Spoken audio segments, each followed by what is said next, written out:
During my time in corporate America, whenever I traveled, I had to come back and do my expense report. And I had all these receipts and airplane tickets and all of this with hotel stays and food and everything. That if I rented a car, had all those things that I had to put in the expense report and submit it. And it was time consuming, but it needed to be done. Today, I'm talking about expense. And the definition is the cost required for something. The cost required for something. Now, you may not have a corporate job and you may not have travel or have an expense report that you have to submit, but there is a cost required for everything that you do, and it's your time.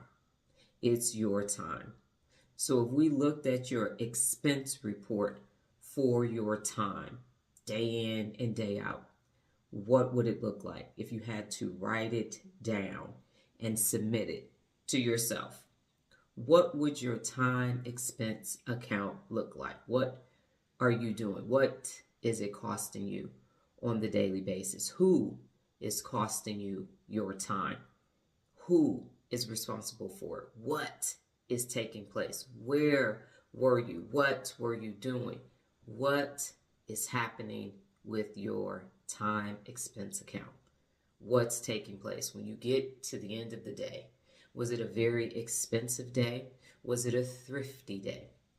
Did you have a surplus of time and you just found yourself saying, wow, I realized I have 2 extra hours today. I finished that on time.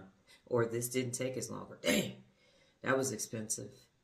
What is it costing you on the daily basis? How expensive is your life? What is the expense to your time day in and day out? What is it costing you? Really sit down today and assess that. And do you need to cut back on some things so that you can balance your time on the daily basis?